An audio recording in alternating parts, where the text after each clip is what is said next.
and we're live. So Let me share it.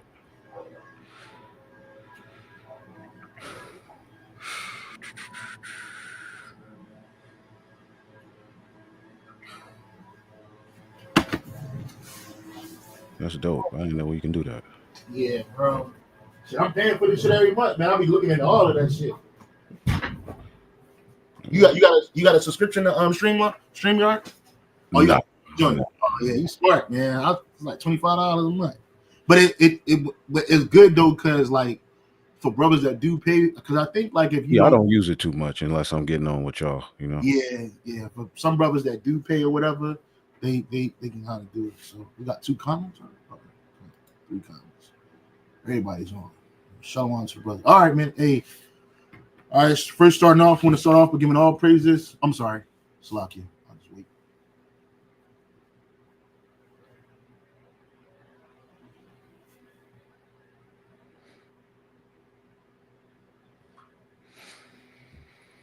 All right, we want to start off by giving all praises and honor and glory to Yahweh by Hashem, Yahweh Shai by Hashem and Kodash.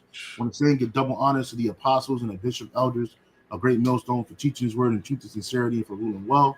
So salutations to the hopeful elect, the elect, starting with 144,000, along with the mixed multitude of men, women, and children who also believe, Lord willing, with some of those men. Okay, hey, I'm the brother Gabar Yahweh. Yashawamba. Khan, we got Elder Yashigwamba with us today. This is our part two to a lesson we probably did about a week ago. It was entitled "The Leaders of This People Cause Them to Err, the Black Boule and More." And so the last video we did was like 2 hours. So I know Jake's attention span is extremely short. So wow, it's a lot of people on. These are all. So when I'm just looking at it because you got like way more followers, so a lot of people tuned in right now. Over 40 people already. So Call hello, y'all about you, hello, y'all shot. So anyway, it was like over 2 hours. So we kind of had to break it up. So we're here right now, and we're going to kind of like continue that. So hopefully be edified. So this is another video. This is called Anarchy USA. It was it's a film by G. Edward Griffin. For you brothers in the know, excuse me, for you brothers in the know, I'm sorry. For you brothers in the know, he did another video. He did another documentary, which is entitled "Capitalist Conspiracy," and I learned that through Apostle Gabar, Elder Apostle Gabar, posted his. He did a lot of lessons on it. Actually, it's called "Capitalist Conspiracy." It's a good documentary, so if you want to check that out, you can look it up. But I was just looking up other documentaries by him, and then I came across this. So it basically tells you, and I'm gonna read this real quick. Give me a second, brother. It says right here, it says, since the release of Uncle Tom Part 2, several people asked us for recommendations for resources they could use to do their own research. We did a ton of research to make in making Uncle Tom Part 2. We read all kinds of books and we dove into archives. And then it says it was in Mark's, I'm sorry. It says, and I remember as I was learning more and more about the civil rights movement and how steeped it was in Marxism, I was just amazed that nobody else had, to that point, put out the film that shows this side of American history. That is until I came across a film called Anarchy USA, written and directed by G. Edward Griffin. And so this is what we kind of want to focus on. I don't know if you know how to share your screen, Zaquan. Go ahead and give the definition for Marxism. Baba Gashar. Got you. Let me look it up real quick. Or Marxism definition. And if you notice, when that whole BLM fiasco came out, it was known as they had Marxist views.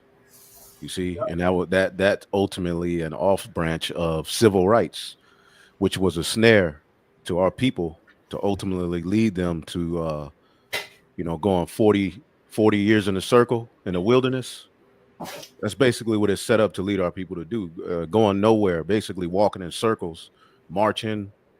And ultimately, when you look at what they're marching for, just like under Kamalot, all of them, all, both Democrat and Republic, but when you look at what they're marching against Yahweh Bashim Yahushai. When you look at the policies and what they're screaming about. Yep. All right, so I'll go And ahead. all of that, all of these different movements that came about, including those Black Power or Black Revolutionary movements, they were all Marxist movements. They Right. were all steeped in. They were a lot of people don't want to believe it, and it comes off like you on some type of conspiracy theory mindset when you say this. But a lot of your leaders, if not the majority of your leaders, especially the ones that were put to death, a lot of them came out of the Marxist movement. A lot of them, especially during the civil rights era, and that includes the so-called Nation of Islam. Those leaders, they were all set up. Now, some of them might have had grassroots ideologies in the beginning, but eventually they kind of moved to what Esau wanted them to do. A lot of these groups, a lot of these different revolutionary groups, they were false flag organizations set up via the CIA and other clandestine groups, Mossad, all of that. They were funded. I don't know if you remember, if you ever heard of this. During the 70s, there was a lot of airline hijackings. Lots of them. You ever heard of this woman named Patty Hearst? So she was like a wealthy elitist, and she got in with some so-called revolutionary black group, and they went and they fucking robbed banks, and apparently they said they kidnapped the old girl, and then she was with the group, and then they started hijacking planes and shit. A lot of that shit was set up to throw people off, and a lot of these ideologies against them. And even to this day, whenever you see these Black Lives Matter or these other social groups, at first they have a grassroots mentality, and then eventually it spreads into something else. Because I believe the dude that started Black Lives Matter was from Baltimore. It was a young guy. He helped start it or whatever. And then the black chicks, they sold out, and then they got all his money, and they left him in Baltimore. And he was, they left him assed out. They just took the money and ran. Right. And whole social organization. So you got right. And ultimately, when you look at the mission statement, which I did a video on it, I have the video still. We need to pull it up, but it was basically the mission statement was to uproot, the patriarchy and the traditional, black family and replace it with, LGBT XYZ leadership. It was all rooted in anti-Messiah. It was a snare, but it had the term black on it. So you see our people following it. And Christians, so-called black, even the other tribes, Christians follow this movement. You see, but when you get into the truth of what it's all about, it's set up to lead you astray. Just like in the last video, we talked about how baby deletions became popular amongst you so-called Negroes, Latinos, and Native Americans. Well, Margaret Sanger, who's at the root of that whole field of eugenics, which Eugene or eugenics means royal. Ultimately, they're saying only the royal seed should be allowed to, repopulate. So the rest of the weeds in the garden have to be weeded out. And amongst that was you so-called Negroes, Latinos, and Native Americans. These are the ideologies they've used for years to go throughout the four corners of the earth: rape, rob, and murder. You got pictures of skulls, or this skull is this big. They use things like the IQ, the bell curve, to basically justify treating you like a savage. And how did she get that to become popular amongst our people? Was going to the religious leaders. But it doesn't stop at religious leaders.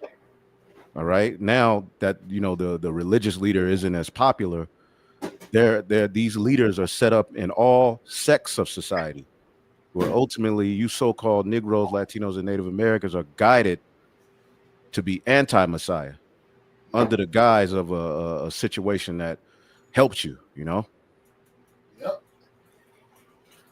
Absolutely. After freaking positivity. Shit. Absolutely. It's all a game, and they're playing against you so-called Negroes, Latinos, and Native Americans. I'm sorry, brother. Give me a second. I was trying to mix it. something.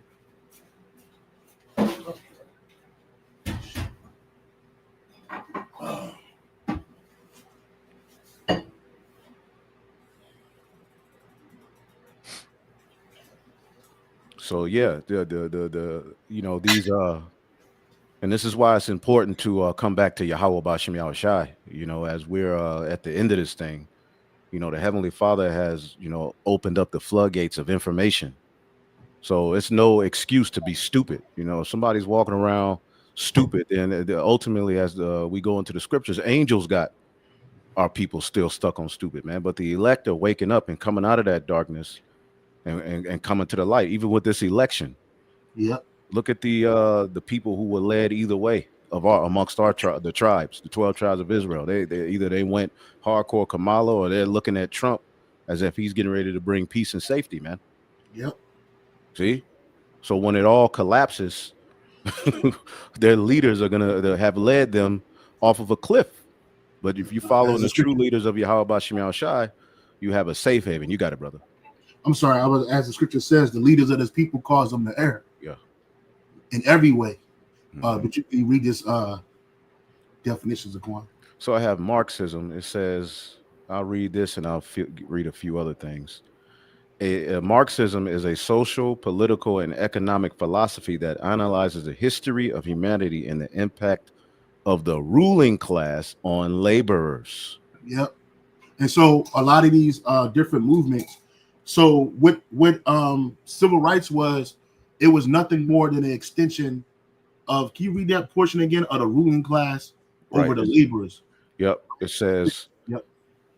it's an economic philosophy that analyzes the history of humanity and the impact of the ruling class on laborers. Right. So it was all an exercise. It was exercise on the ruling class over the laborers.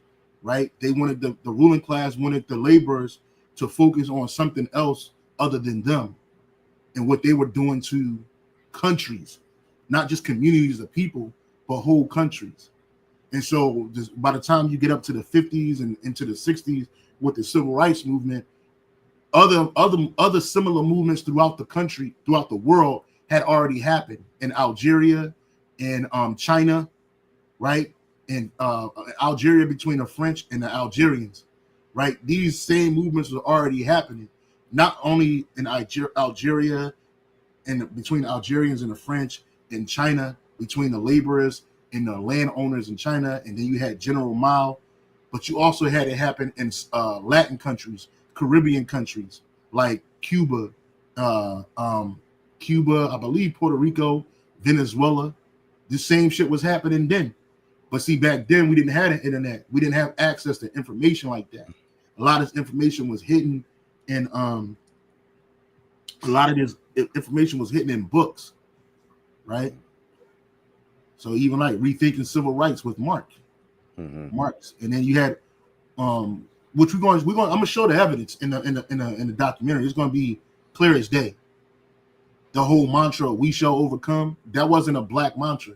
Niggas still singing "We shall overcome," but that shit came out of South America, right?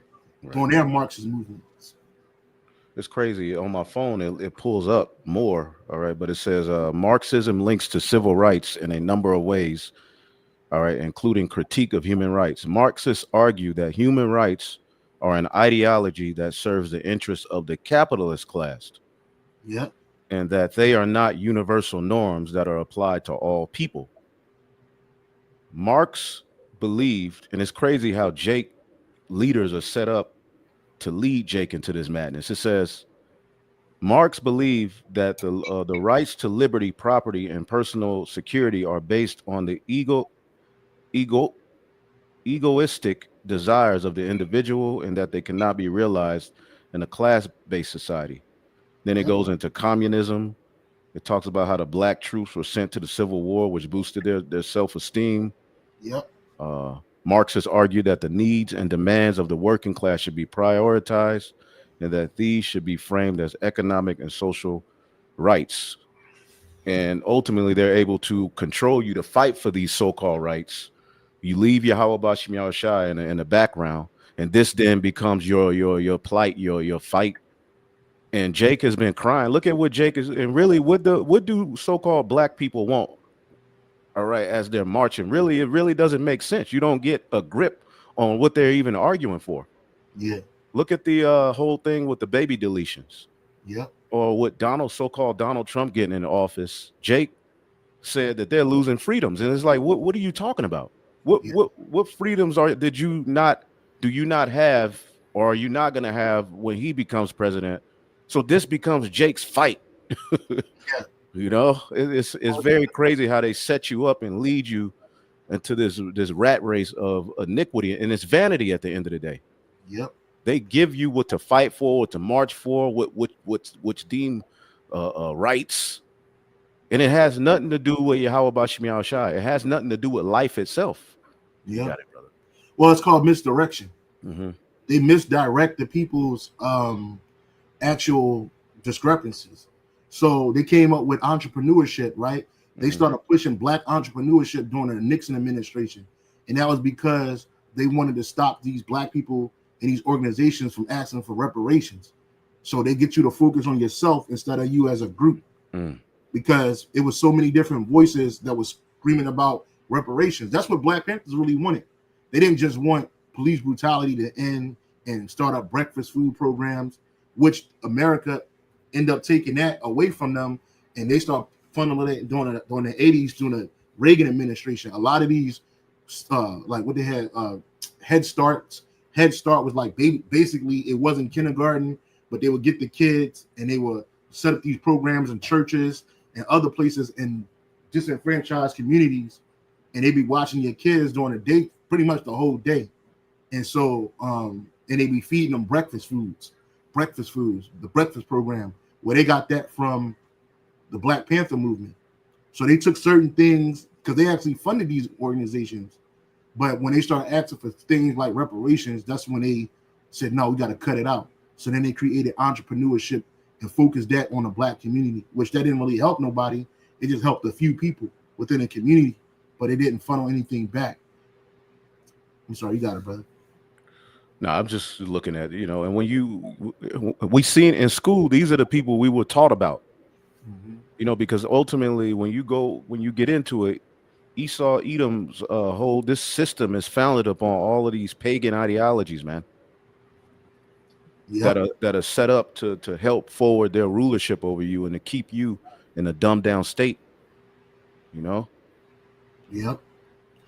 So so that was Marxism. So this is the video going back to if you had any precepts too, Zaquan, you can go ahead and bring it up too and share them too. I know some gonna pop up, but this is the again, this is I have some minute markers. I want to let it play for at least, well, I could start at 32, so like 6 minutes and 21. But I want to play this just from this start right here. So without any further ado, this is Anarchy USA, 1966.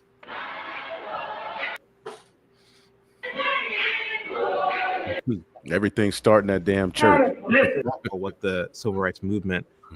You had a film that basically showed a lot of the same things that I myself have come across in my own research, in relief that I'm not the only one talking about it. In fact, that G. Edward Griffin was talking about it well before I was even born. So that was cool to see, because it helped me to understand that there's a lot of people who know full well what the civil rights movement was all about.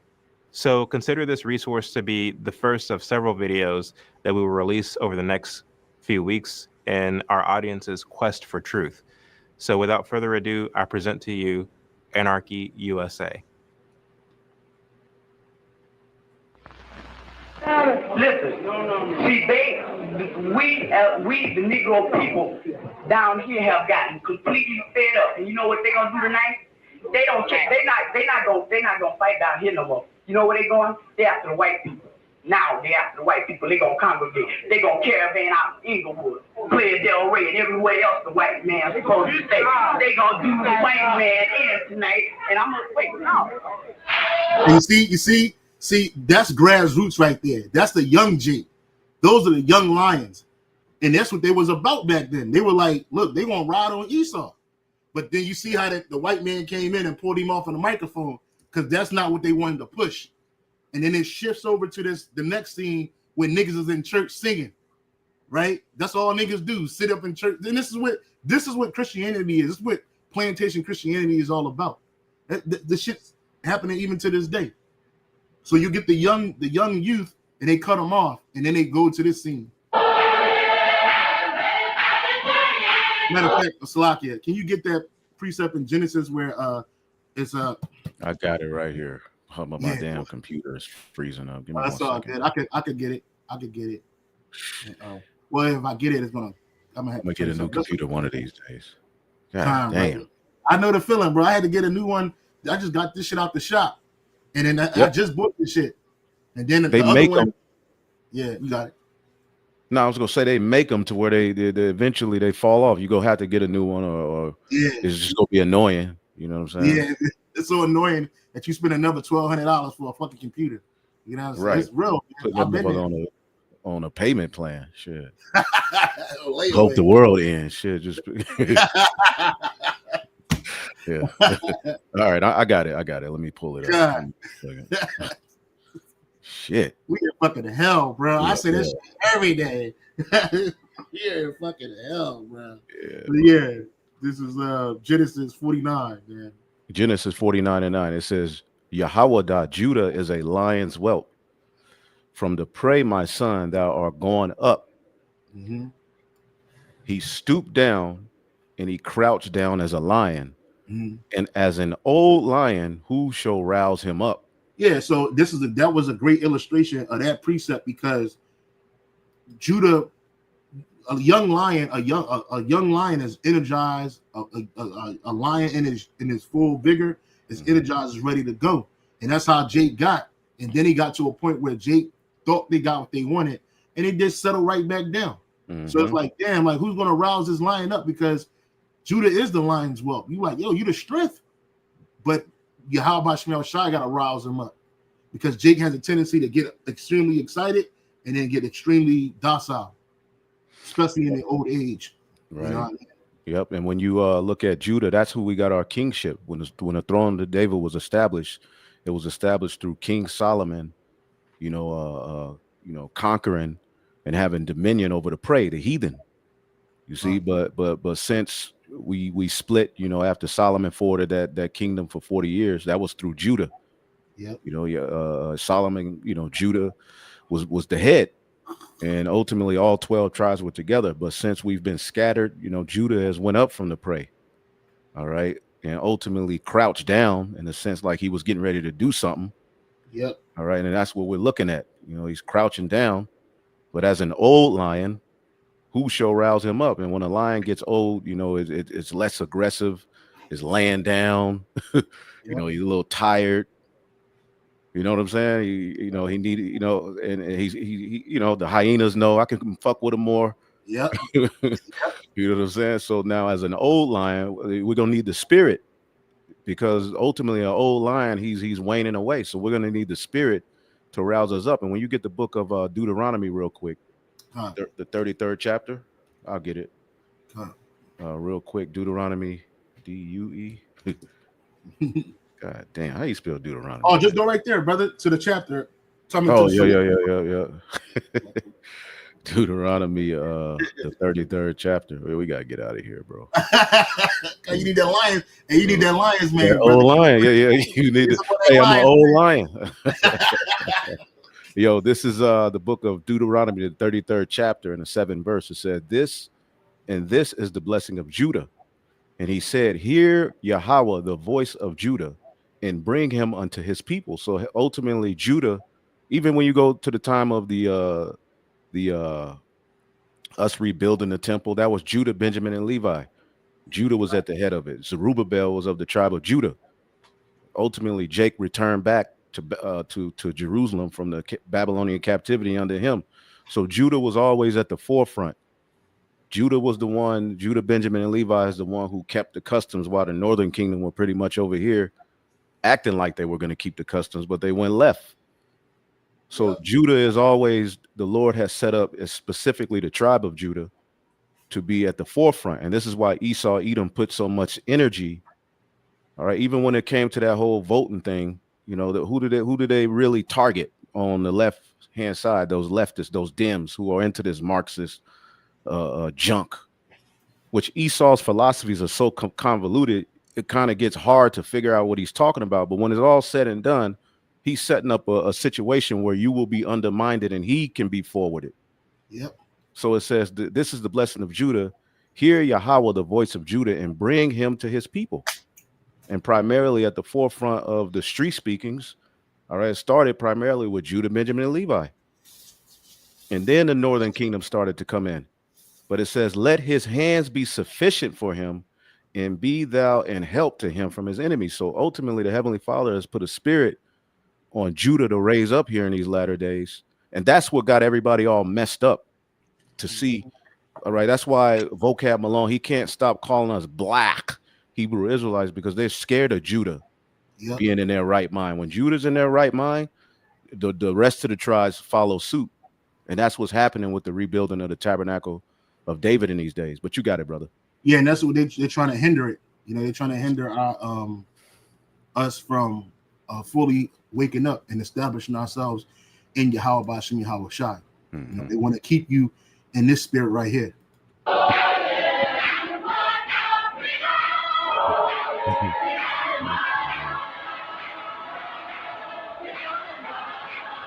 Yeah, you see, these niggas over here singing, talking about we're going to march.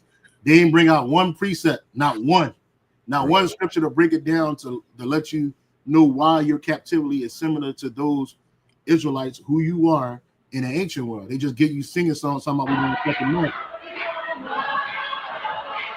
Hey, and real quick, this started on a plantation. What you see in the form of these churches on the plantation, they knew that certain scriptures led to Jake. You know, that Nat Turner was an example, led to Jake kind of free himself and, you know, call on the Lord to free him and understand that they're being oppressed.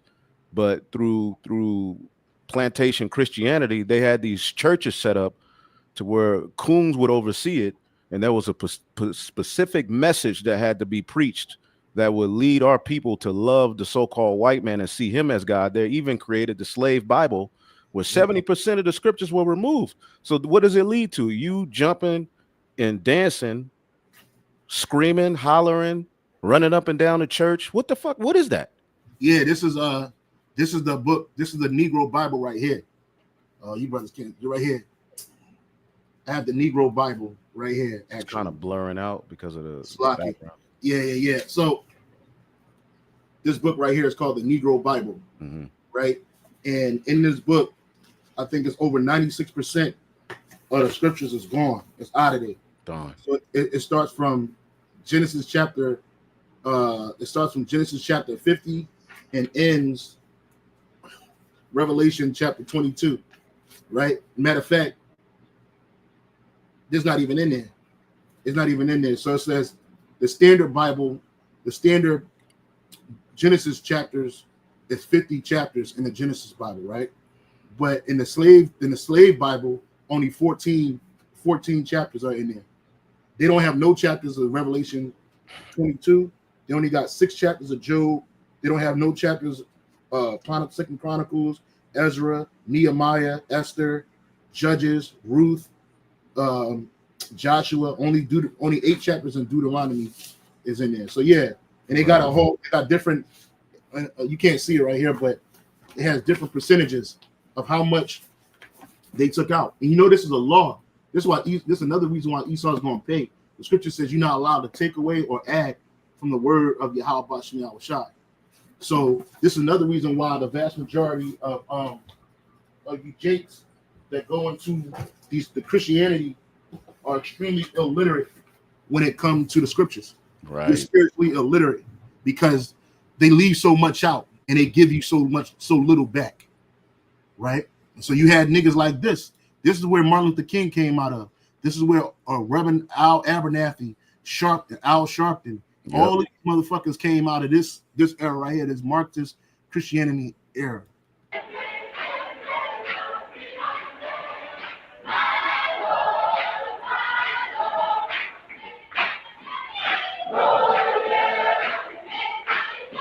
Niggas sweating, niggas in the hot ass church sweating, singing. But you saw in the beginning, the Israelite, the young Israelite man, he was about swinging. He wasn't trying to sing. He said, "We're gonna ride on them Edomites tonight." He said, "That's what they're going to. They're going to get them white people." But when you start talking like that, they got to get you out of there. Yeah.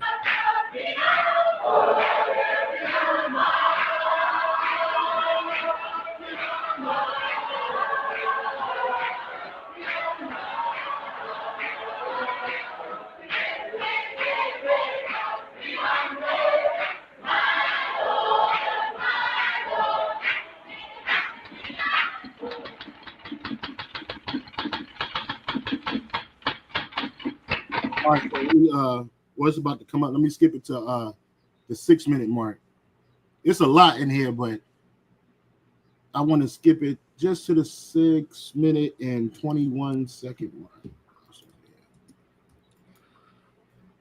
Recent years, both at home and abroad, in light of the communists' own plans for world conquest. The communists disdain to conceal their views and aims. They openly declare that their ends can only be attained by the forcible overthrow of all existing social conditions.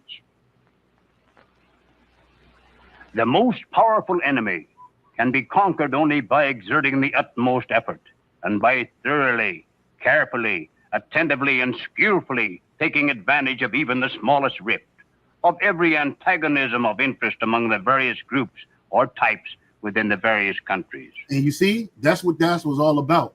It was taking advantage of any disdain or any dislike. And this only a devil would do this, skillfully and attentively taking advantage of even the smallest rift of every antagonism of interest among the various groups or types within various countries. So this thing was civil rights era was just something that was happening across the world at the time. All right. And it was Marxism. It was with the super elite. Lenin, he was a super elitist, right? He wasn't a super elite. He was just a lesser luminary within that organization. So was Karl Marx. Divide the people, split them into quarreling factions, fighting among themselves rather than their common enemy. Mm-hmm. This is the comrades' first rule for the conquest of any country. Damn. For well do they know from long experience that the nation so divided and weakened can be easily conquered from within. And that's what's happening right now. That's what's happening. You had it back then with the Ku Klux Klan, the blacks, the middle class to lower class whites against the lower class blacks. Mind you, the upper middle class blacks wasn't even involved in a civil rights movement at this time. So now you have it today with Republican and Democrats, right? You have the wealthy or the rich, the 1%ers against the 99%ers. It's all division. Right. And even within that, you have the man against the woman. Yep. You have all manner of divisions within this whole thing. Even when you look at what Michelle Obama or Michael Obama did, or told women during that, he told them basically don't follow your husbands. Yep. She said, don't follow if your husband is talking about vote, you don't need to follow his leadership. They need division because with unity, all right, basically people start coming together, trying to figure shit out. There's order, there's structure. Yep. Especially when the man's in order. Yep. The whole feminist thing was rooted in these ideologies to what? Divide the house so that they can what? Conquer the spoil, man. And as the elder just said, this is happening right before our very eyes. Jake is all divided, but go ahead, brother. No, that's on point. If somebody says look up the secret, somebody says look into the secret covenant, an illusion, it will be so large, so vast, it will escape their perception. Yeah, I never heard of that before. The secret covenant? Yeah, the secret covenant, an illusion. It says look into the secret covenant, an illusion, it will be so large, so vast, it will escape their perception. Well, during the Bush administration, the second Bush, Dick Cheney said that. He mentioned that, given the right crisis, these people will give their rights to us, and it's all about keeping the people separated and divided. Esau used this same mentality when he conquered Jake in America, the so-called Native Americans, so-called Mexicans in America, so-called indigenous people of America. He used the differences to divide the people and to conquer them. Like Eustace Mullins said this. Eustace Mullins said that the super elite, they're not extremely smart. They just got a formula that works. And they keep using it over and over again. And the people are none the wiser. Right. This is it. This is what he's talking. We ain't got to play it, but this is it. I mean, maybe we can later, but I just wanted to show brothers and sisters what he's talking about. We will create separate fronts to prevent them from seeing the connection between us. That's right. Because when you start putting the pieces together, and that's what we're doing in the truth, through the spirit and power of Yahweh Shem Shai and the apostles and the bishop elders, they put all the pieces together through the spirit and power of Yahweh Shem Shai to show you that our common enemy, us as Israelites, have a common enemy. And that enemy starts with the nation of Esau, Edom, along with the rest of these nations. And then it show you different points in history where everything connects to the so-called white man being Esau, Edom. Everything. But see, the vast majority of our people, they're on such a low level, they're so distracted by the divisions that they have in between each other that they don't even have spiritual mindset to even see that it's a bigger picture. It says we will behave as if we are not connected to keep the illusion alive. Yeah, it's called, what's that called? There's a term for it. Plausible deniability. You know what I'm saying? They keep themselves so far away from what's going on that they can deny it. It's plausible deniability. Oh man, that's in the book of Obadiah.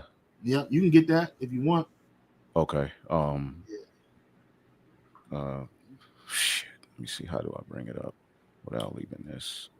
I'll just open a new tab in that same thing that you're in. Okay. Yeah, don't close the window. Just open up a new tab. Okay. Yeah, the book of Obadiah goes into that. And when I was looking at, I forget this dude's name. He was talking about the Wizard of Oz, and how basically the what was the dude who was they trying to see behind the curtain? What's that nigga's? What was that dude? Oh, it was Oz. It was the wizard. Yeah, the wizard. You know, he sent all kind of shit at him to keep them from getting to him. And once they finally got to him, they found out he was a complete reprobate. Yeah, an old reprobate. And it was a dog Total that did it, which Total, that means Apostle Gabar had mentioned. I believe it means like Total means to reveal or something like that. Because a dog pulled the curtain from behind him. It's the same thing that happened in the movie The Wiz. You ever seen The Wiz with Richard Pryor and Diane Ross? Yeah. Yeah, Richard Pryor was a frail nigga, a weak Jake, a weak black man, you know, using illusions and magic and trickery, wizardry to confound the people. You got it, bro. Yep, this is the book of Habakkuk.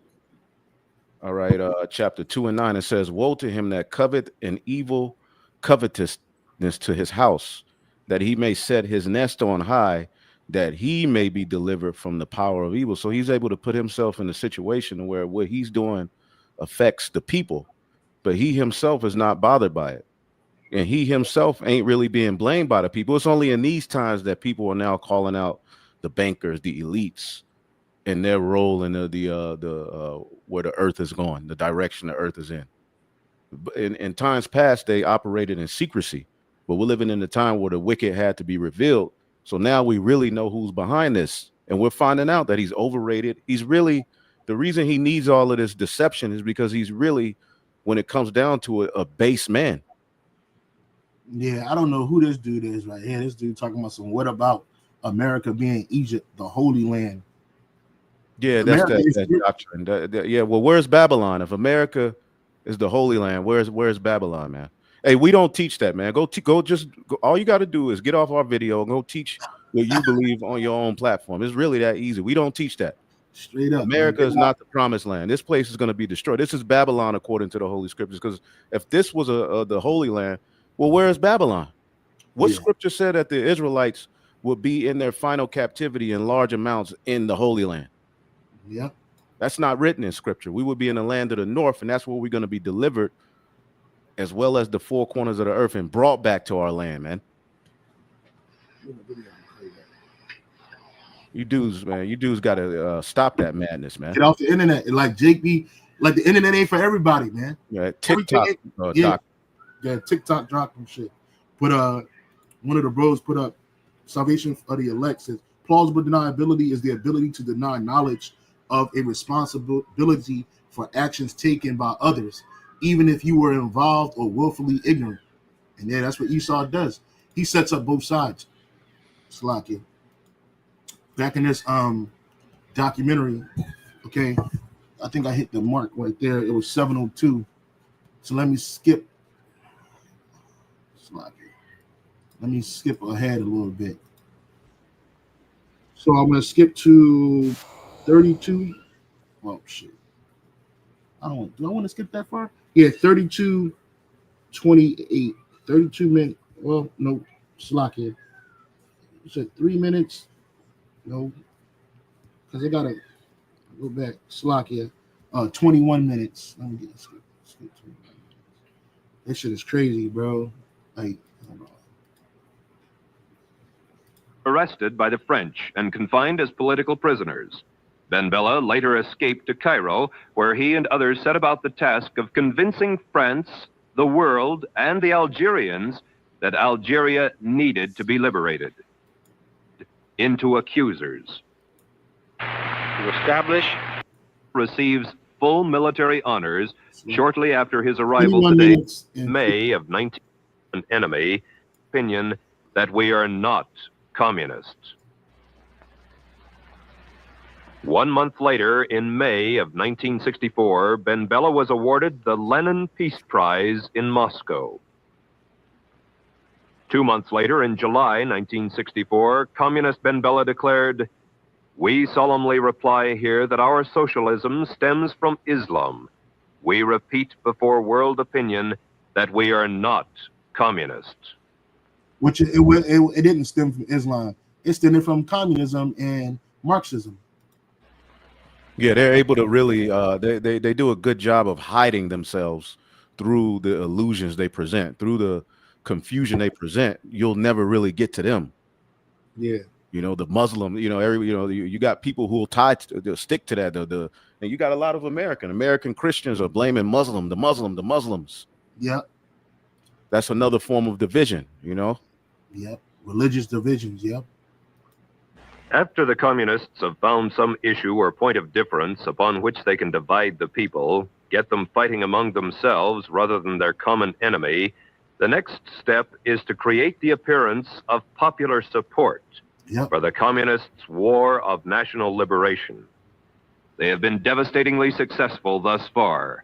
Yet in one country after another, there have been alert, informed individuals who saw the signs, recognized the patterns of conquest, and raised their voices to warn the people. Against just such a contingency, the communists developed the third phase of their blueprint for world domination: neutralize the opposition. They kill him. And hold on, get this dude out of here, man. Khan, let me see where he at. Disrespectful, man. We ain't even talking about that. What's it do? According to all grab that nigga by the back of his jacket and throw him out of toss that nigga. Cancel this nigga. I think he on like my on Fresh Prince, man. Is it on mine? No, hold on. He not on mine. He not on my somebody who's a moderator. Get this guy out of here, man. He was on my page, brother. The brother Salvation of the Elect got him up out of here. Yeah. Nobody got time for that shit. Yeah, I'm gonna put him you on niggas never. Why don't Jake ever do that to the white man? Go to the white man's classroom and spew your doctrine. See what happened to your black ass. Yeah, you niggas don't go to walk college. From Canada to Egypt. Get the fuck out of here, man. Yeah, niggas are bugged out, man. Niggas, what do you say? According to everyone from other countries coming into America, that I didn't catch anything. Yeah, this is the Holy Land, basically. Basically, this is the Holy Land, man. And nigga, if this is the Holy Land, nigga, you be free. You be where's the streets of gold? Where's the carbuncle? Where's the amethyst? Where's the righteousness going, bro? Yeah, America was just a part of paradise. Yes, this is a beautiful land. It's fruitful. It's amazing, but the whole earth is, man. Yeah, this place gonna get destroyed, man. Yeah, the place is gonna get destroyed. Hey, the brother got rid of him. That's all right. The water to the brothers. Hey, salvation of the elect like an arrow. He's like, he's gone. I got a short patience for niggas these days, man.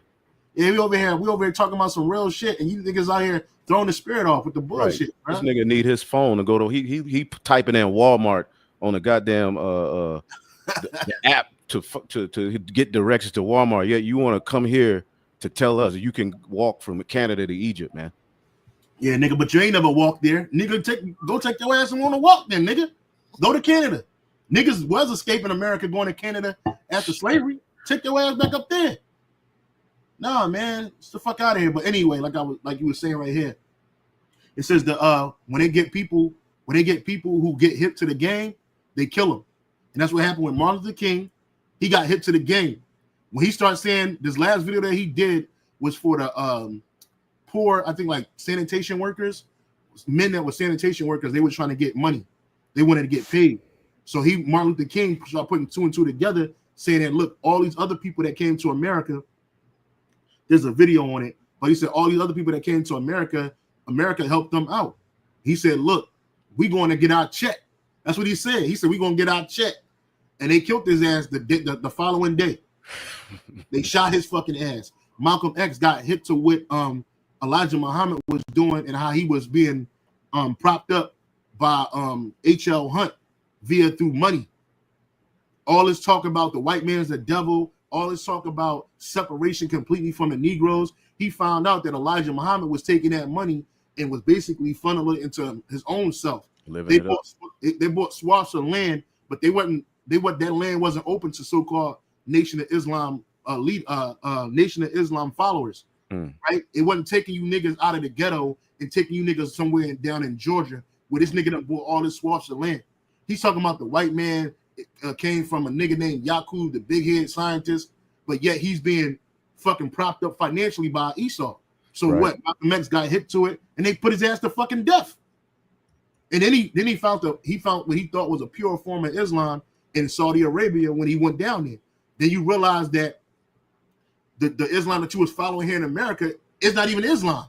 It's like a fucking Islam not even a pure religion.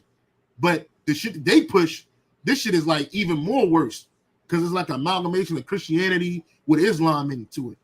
That's why Farrakhan never talk about the Quran. He ain't gonna break out the Quran and tell you about the Hadith and all this other bullshit. He gonna talk about the Bible. And if he didn't, and then the nigga tried to switch it up and gave him Scientology. So he put Scientology in there with some shit called, I think it was called Dianetics. He tried to put Dianetics in there and shit, and motherfuckers wasn't biting. So he went back to Christianity, and it, you know what I'm saying, with a guise of Islam. So again, when they wake up, let me play this again. Real quick too. Remember BLM, the leaders of that stole that money. Yep. They got found out for taking that money. Yeah, bought mansions, but you ain't hear nothing else about her. The bitch ain't get locked up. She ain't going to no federal cases or nothing. She set her brother up. The bitch set her brother up as a so-called security, paid this nigga obscene amounts of money to do security and buying all these houses and shit. Meanwhile, the people whom they rode the backs off of, Michael Brown, what's the little nigga with the hoodie? George Floyd, all these people they ran, and what they do is Esau will give the family hush money. So Breonna Taylor, her family got over like $90 million. George Floyd family got over $26 million.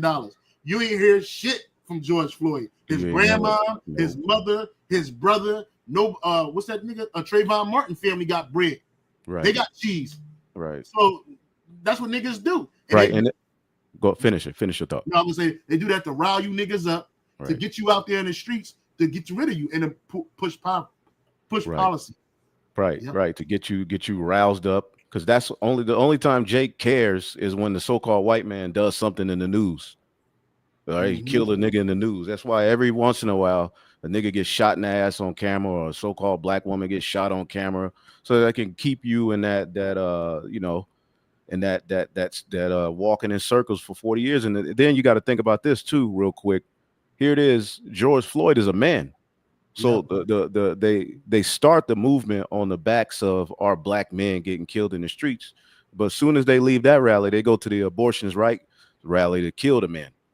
Yep. So in one thing, on one hand, you crying about, our black men, but then when you look at the mission statement, it's about doing away with the patriarchy. The black man ain't shit, and that sodomites need to rule amongst our people. And then after you leave that march, you go straight to the right to off your baby. Well, they had the mobile killing machine at the Kamala Harris rally and shit. A big ass fucking Planned Parenthood fucking machine to kill your babies. Tripping. Yeah, bugged out, man. Nigga make baby smoothies while Kamala is campaigning. Yeah. And when you go through the how they do that, what they do to the baby, how they do it, man, that shit is demonic. It's murder. It's absolute murder. They used to have it on YouTube. I don't know if they still got it, but it's hard to watch that shit, bro. It's like a nigga in the hood. When I was in the ghetto, when I was growing up, when I was young in the world, when I was asleep, you know, a bitch said she pregnant. You just give her a couple $100 and you forget about it. A lot of them lied. A lot of them was lying to get that. A lot of them bitches lying for the bread, but you get a bitch some money, you think that the bitch is going to go handle it. Now I know a woman who actually did get an abortion, and she been fucked up ever since, bro. She been fucked up even to this day, bro. She's like, she ain't right, bro. It was terrible. It was murder in her womb. You know, she want forgiveness. You know what I mean? So please again. There have been alert, informed individuals who saw the signs, recognized the patterns of conquest, and raised their voices to warn the people. Against just such a contingency, the communists developed the third phase of their blueprint for world domination. Neutralize the opposition. We can and must write in a language which sows among the masses hate, revulsion, and scorn toward those who disagree with us. You see that? And that's what they're going to do to us. That's exactly what the fuck they're going to do to us, bro. They said we can and must write in language, which is their language. Can you get what did that prescribe what did that unrighteous decrees? Baba Gashad. That's it. And they're gonna do that to us. They did that to those black leaders in the they did that to those black leaders back then during the civil rights movement, and them Latin leaders like Che Guevara, right? They did that to other leaders across the world. They do what? They said they put we can and must write in language. That language is laws, which sow among the masses hate, revulsion, and scorn toward those who disagree with us. Right? Because we disagree with this system. We disagree with Esau is doing and plans to do to our people, and including the whole world, but mainly our people, which is the what? To put a chip in us, to digitally enslave us. We're speaking out against that. For a time, it was like they was ignoring us, but they weren't. They were just waiting for an opportune time. That's why they want to come down on what? Free speech. They call you a black Hebrew Israelite. They call you a black terrorist, right? They call you all. They use all these words of scorn against you. Call us child rapists. No evidence at all. They just say that. They call you a bum, right? They do these words to scorn you because we don't agree with their system. Now, if this was a so-called promised land, why would they do that to people? In our kingdom, we're not going to do no shit like that. We're not going to sow seeds of deceit and scorn for you to get to hate people because they don't agree with us. If you don't agree, fine, die, nigga. Commit iniquity, and you're gonna get put to death. Yep, that's it. Yep. And also in a democracy, all right. The word democracy means the rule of the people. Basically, what the people want, all right, dictates the law. So basically, they're able to take their media and make it to believe that everybody in the world wants GAY alphabet rights. And see, they're able to then pass laws that if you speak against the alphabet rights, they're able to pass laws. If you speak against this, if you speak against that, all right, ultimately you're going against what the popular people, the popular voter. You're going against the popular narrative. And now they're able to then pass laws going against people, all right, who speak against these things, man. And this is what they've been doing year after year after year after year after year, man. But now it's becoming more clear because the Heavenly Father has put a spirit, starting with the elect men of Yahweh Shem Yahushua, to bring these things out. Yep. And when people you're starting to see more of an uproar, it's really going to be civil unrest. But that's what Esau wants. But I'll read this for you. This is the book of Isaiah, the 10th chapter. In the first verse, it says, "Woe to them that decree unrighteous decrees, and that write grievousness which they have prescribed." Yep, and that's exactly what Lenin was speaking about right there. You know what I'm saying? They'll defame you. Elder Ariala got this saying, I believe it was him that came up with it, or he had brought it out. They ignore you, then they laugh at you, then they attack you. Yeah, there it is. There it is. And that's exactly what's happening right now. We're about to come into this moment. This is why, elders, the spirit jump on elder brothers like Elder Yashawamba always telling us about, reminding, and Elder Apostle Gabar reminding us about the persecution, because it's going to be real. Not to scare you, but just to let you know that, hey, like, look, this is what they're about to do to us. This is what you are part of. We're a counter group to Esau's whole system in his eyes.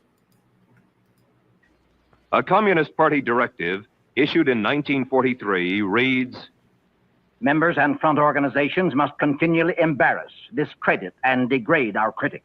Oh, we're going through this now. They did it to Martin Luther King. They did it to Malcolm X. They did it to all them civil rights leading niggas. They did it to them too, and they were with the system. So how much more today where we're at? The scripture says, well, we're called the offscouring.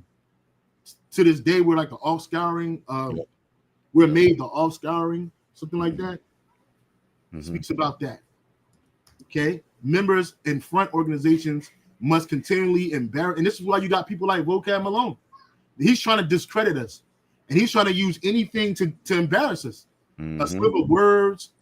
It ain't just anybody of the One West variety, because they know that's where the truth came out of.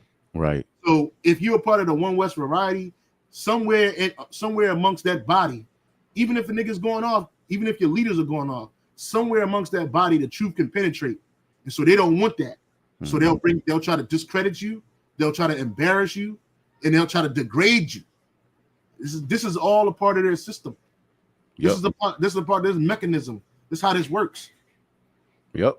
And people have been trained from a child up to be against the truth. So they're gonna believe the narrative that they push about us. All right, but they already put the term black on it.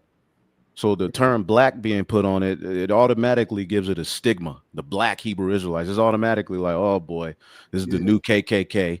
Who if we went out, even these camps that are going completely off, who are they going out and hanging from trees, and what churches are they burning down? Which Israelite is using their racial superiority to go through the planet Earth harming people and keeping people from certain resources because they're lesser of a human than him? No, Israelites don't have the power to do that. Edomites do that. But I have this 1 Corinthians, the 4th chapter, and I start at 11. It says, even at this present hour, we both hunger and thirst and are naked and are buffeted and have no certain dwelling place. Yep. All right. And labor, working with our own hands, being reviled, we bless, being persecuted, we suffer it, being defamed, we entreat, and we are made as the offscouring of all things unto this day. I write these things not to shame you, but as my beloved sons to warn you. Yeah, you missed a word. We're made. It said we're being made the filth of the world. Oh, okay. Yeah. Being defamed, we entreat, we are made as the filth of the world and the offscouring of all things unto this day. Basically, we made the worst thing that ever happened. And then what they say about Great Millstone, we're the worst Israelite group amongst Israel out of all the groups. Yeah, that's all we doing is telling the truth, and we become the enemy. We become an offscouring.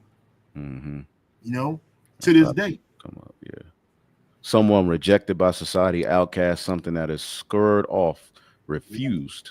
And that's what we are amongst these people.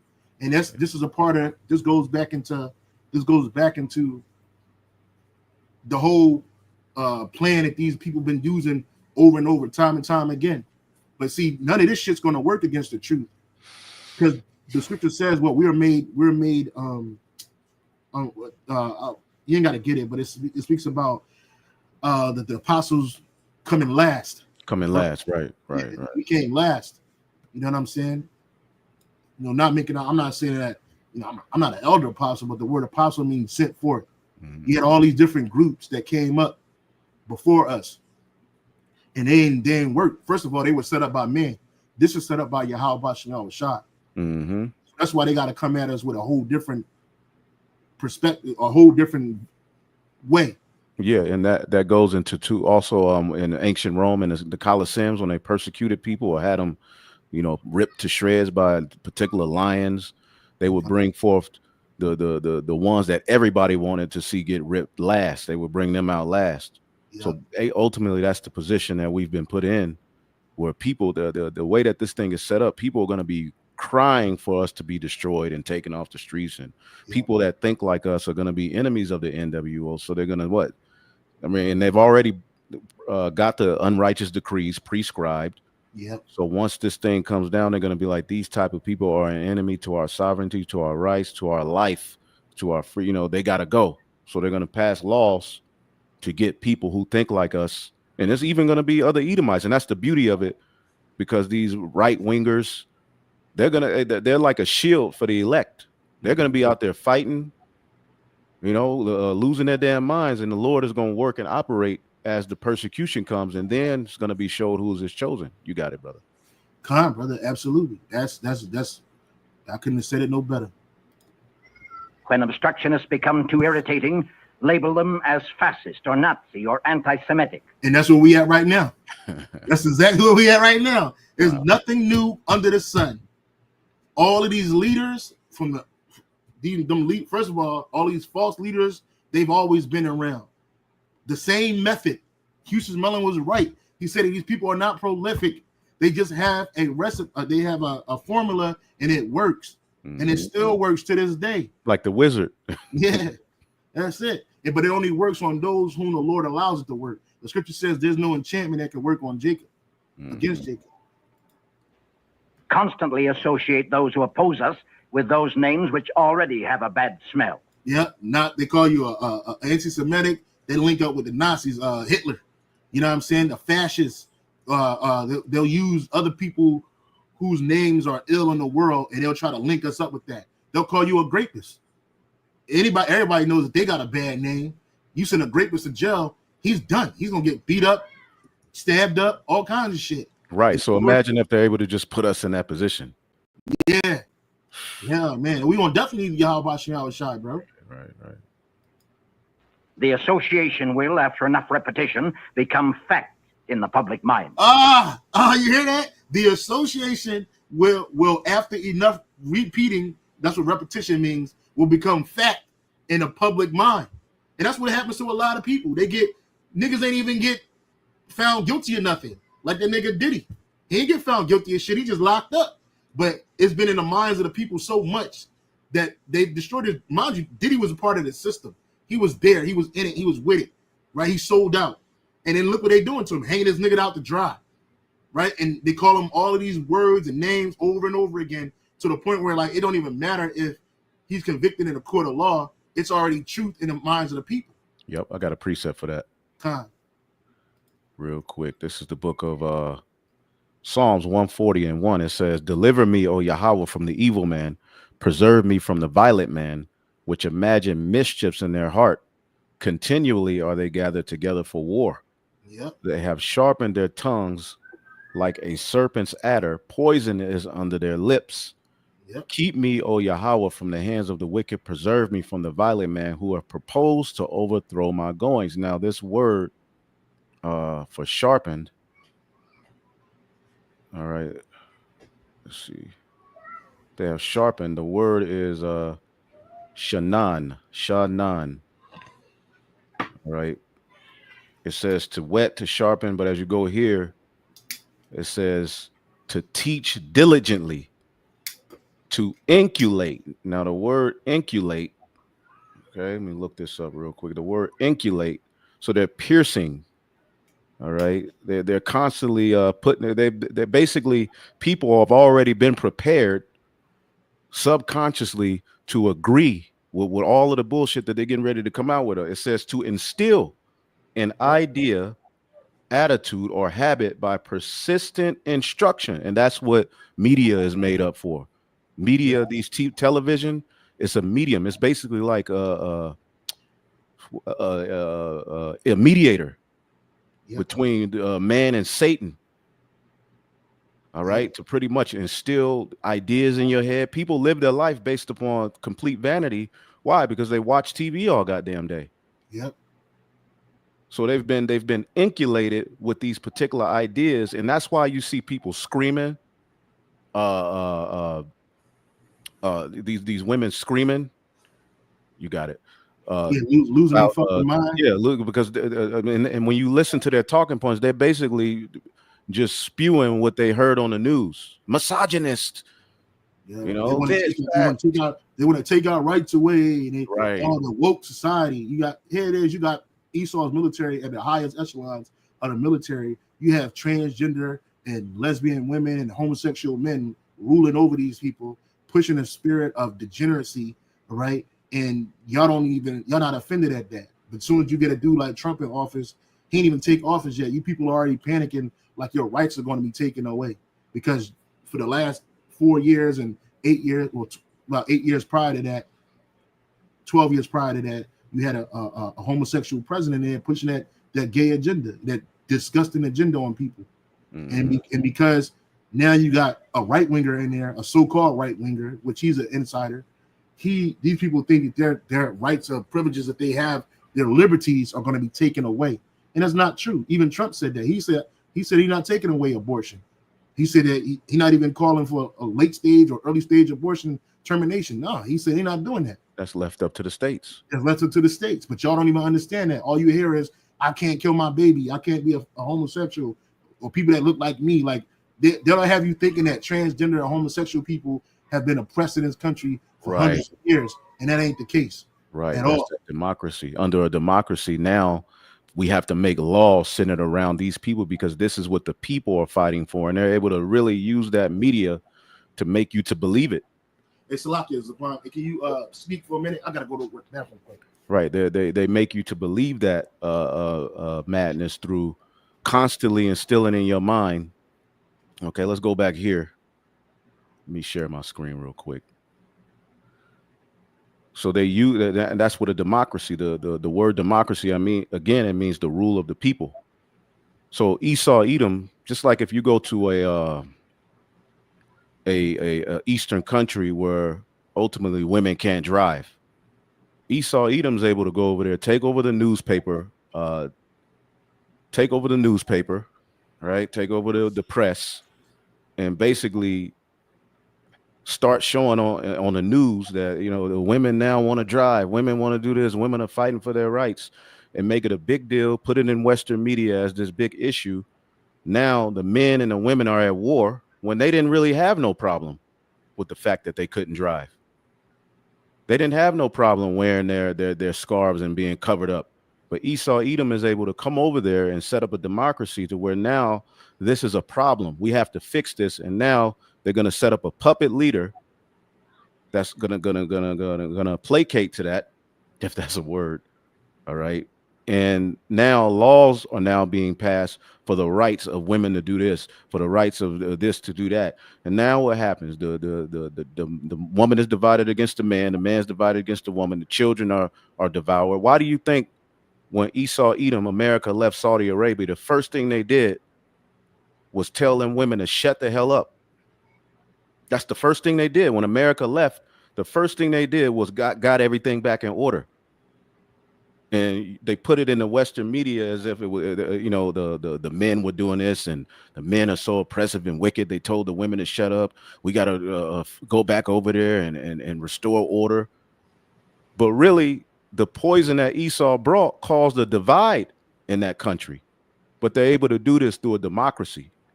And they're able to root out leaders who have interest of the people. All right. They send economic hitmans, all right, throughout the four corners of the earth. And this is how ultimately they weaken the nations. See, because there's in unity of family, there's power. Okay. And Esau, Edom doesn't want that. So again, Psalms 140:1, deliver me, O Yahweh, from the evil man, preserve me from the violent man, which have imagined mischief in their hearts. And this is mischief. Everything that we're this brother is going into in this documentary is all centered around mischief.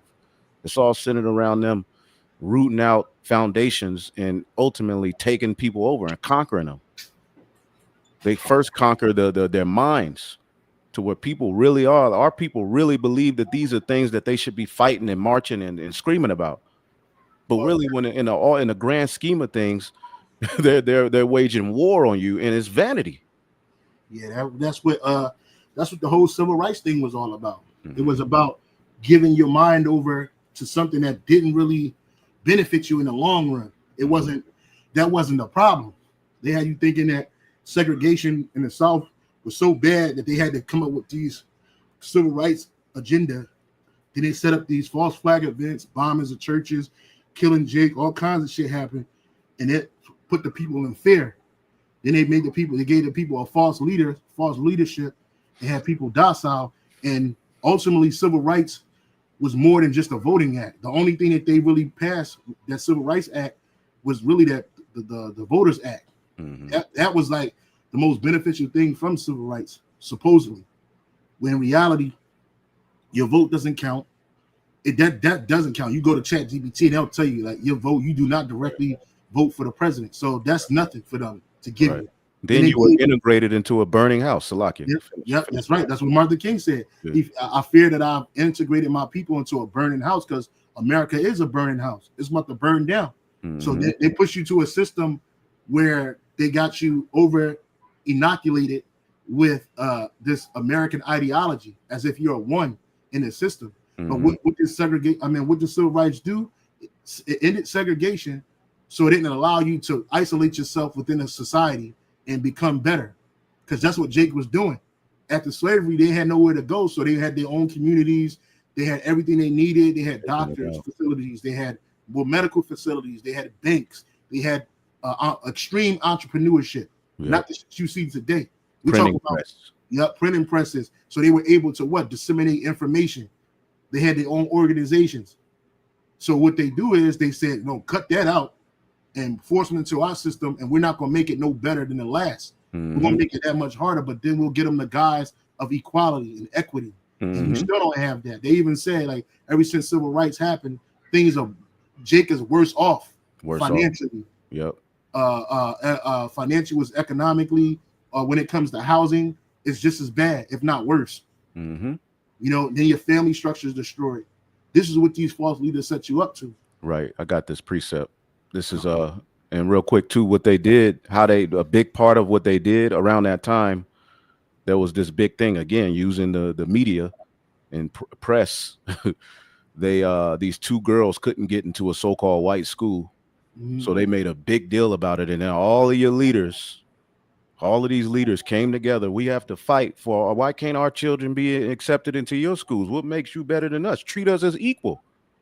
So now, okay, Esau, Edom. Okay, so now we're going to allow you into our schools. And once you get in amongst the so-called, what has that always happened to Jake when they got mingled among the heathen? They learn their works.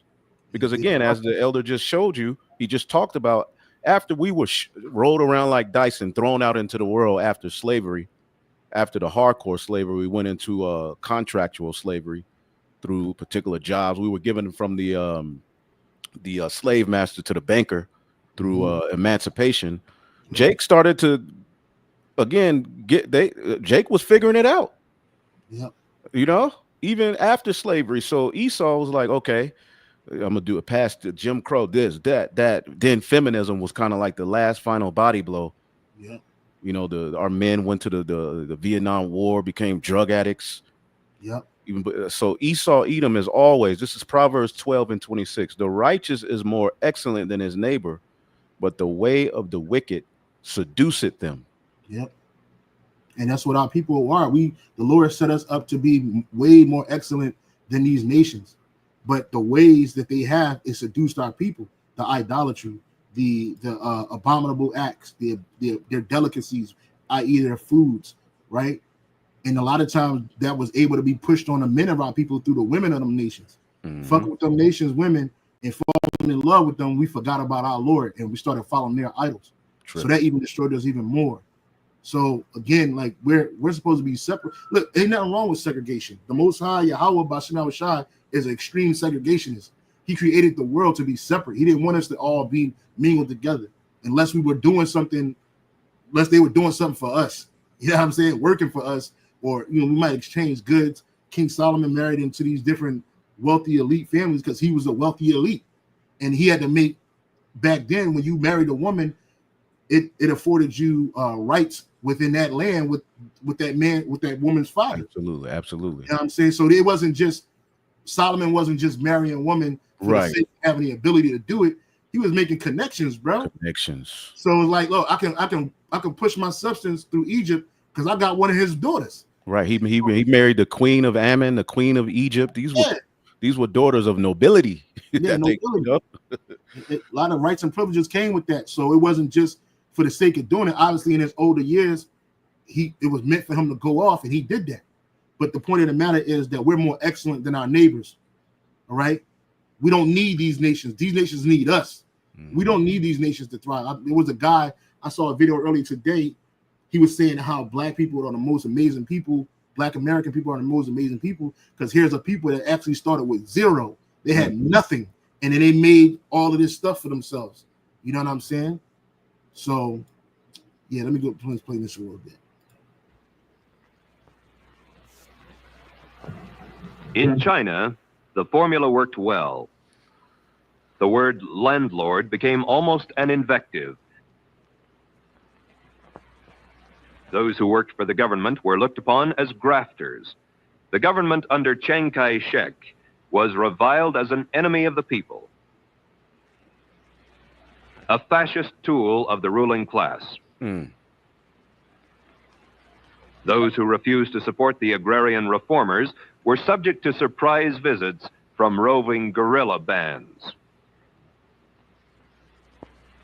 And this is how China became what it is today, a slave economy. The pattern was the same. I'm sorry, say that again, brother. The people, like even over here, Jake is just fighting to be in that position of a slave on whatever level they can be. Yep. It's no longer about freedom and ruling and having land and having this and having that. Though you got certain Jake waking up, but it's all about ultimately stand with him ruling over you. That's it. The elite. That's how the elite maintain their power. Yep. In Cuba, those who were less than enthusiastic about Castro's reform were effectively branded as Batista followers. Yep. The man who spoke up against the revolt was labeled as a counter-revolutionary. Yep.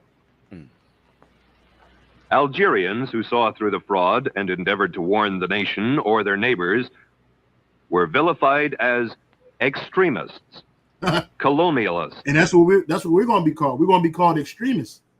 We're going to be called extremists. We're going to be called well, they already call us black BHIs, all that kind of shit. But those names, they carry a crazy name with it. You know, we what they call it, anti-maxers. You know, that's what happened with the Jews. Racists. Oh, they call you racist now because we speak against these nations and we tell you what the Lord's going to do to these nations. They consider us racist, but we're not racist at all. Right. And even when you look at racist, it just means somebody that's for their nationality. That's it.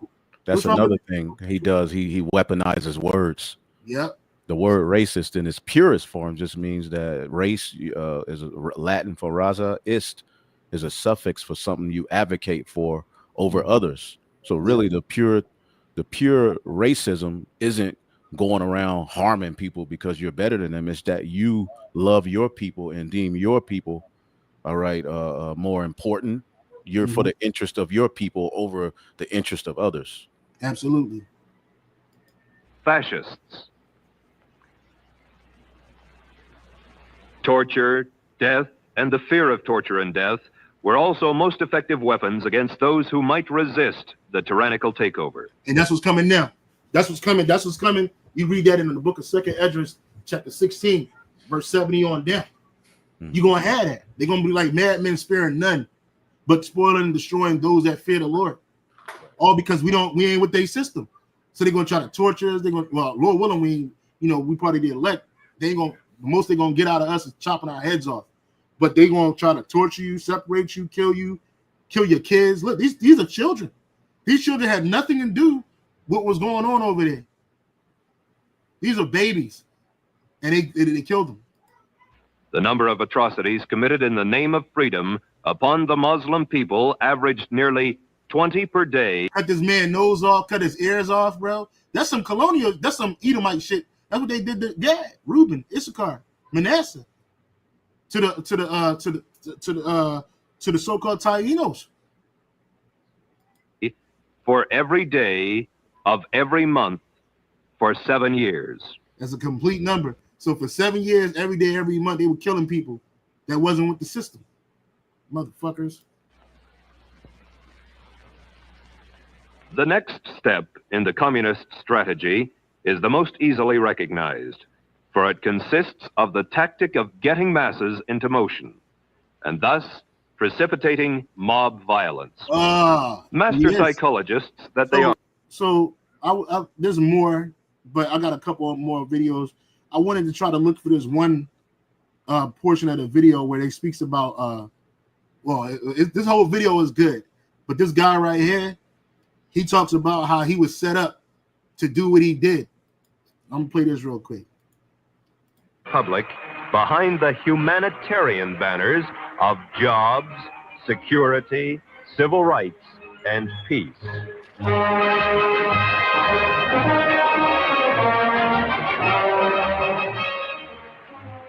These humanistic issues were to provide the friction necessary to divide the American people and lay the groundwork for revolution.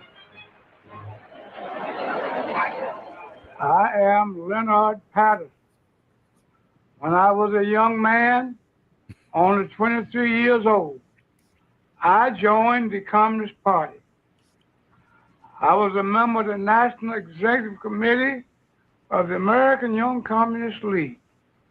In 1930, I was the official communist candidate for election to New York State Assembly. I knew Gus Hall and other top-ranking American communists very well because I trained with them at the Lenin University in Moscow. Yeah, he ain't got no fucking teeth in his head, but that homeboy, he died 2 weeks after this. Yeah, that nigga was gone. They got him off the earth, man. Damn. Yeah, so this is to show you that these leaders, but it was a portion in here I had already mentioned it. The slogan "We shall overcome," that shit came from out of from Algeria. I'm sorry, it came from Latin America. I think in Cuba, that whole term "We shall overcome," and niggas are still walking around screaming "We shall." Matter of fact, I think this right here. In pauperized Negroes, the enemy was referred to as whitey. Listen to this.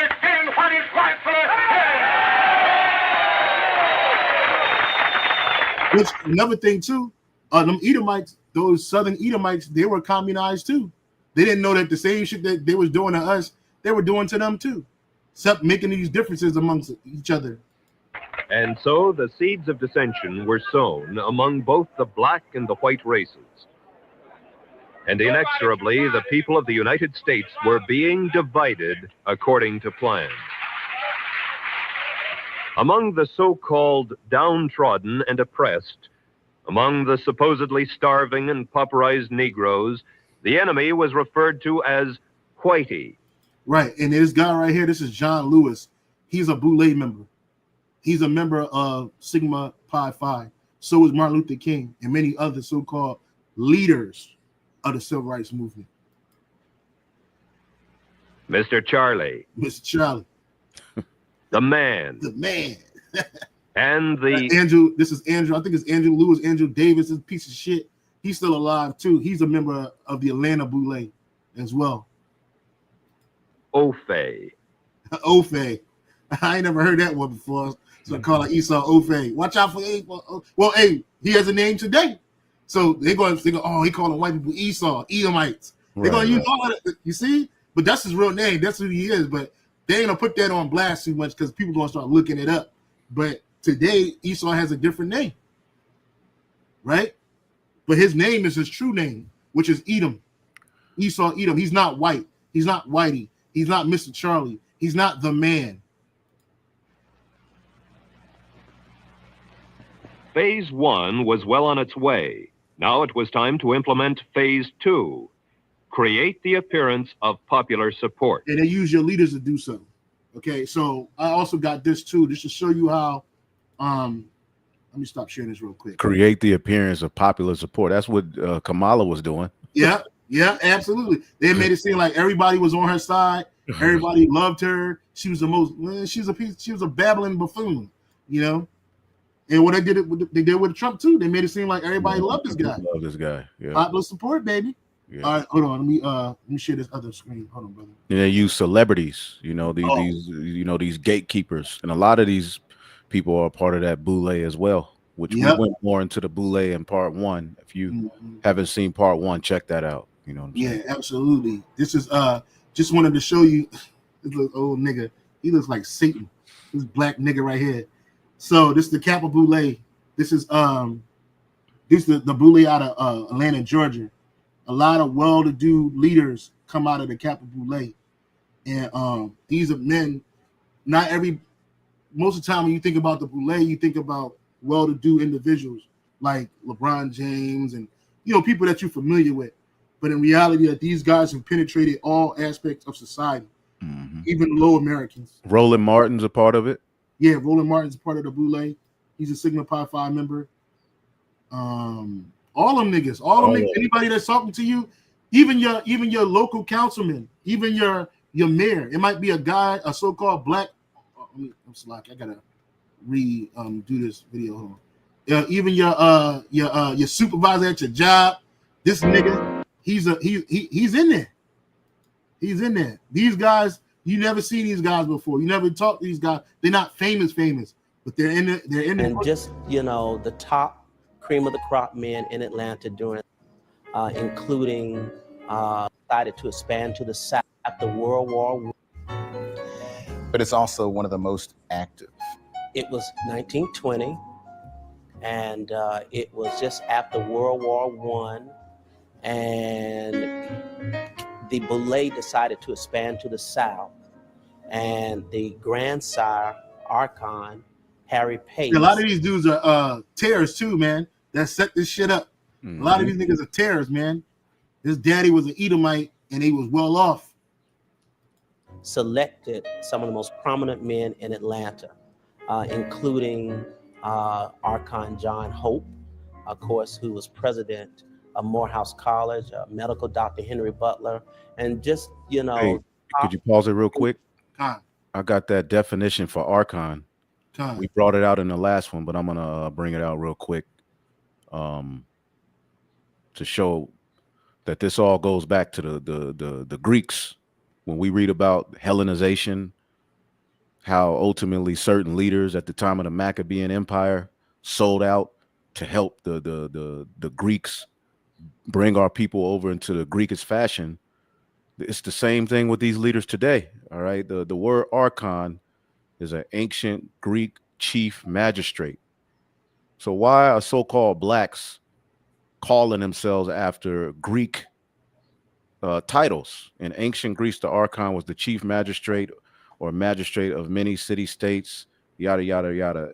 In Gnostic religion traditions, the archon is a supernatural being that is a part of a group of 7 beings that created the physical world. So all of this stuff goes back to idol worship and things that separate us from Yahweh Bashim Yahushai.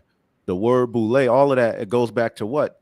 The Hellenization, the Greek fraternities, everything that we talk about when our people became Gentiles. The process of you becoming a hardcore Gentile was ultimately your leaders as well. They had a big part of it. Esau Edom don't have to do so much.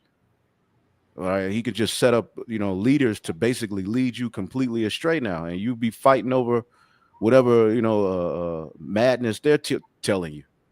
Fighting each other over this and that. Salaki, I just wanted to bring that out. Well, that was on point, man, because I actually got information about that too.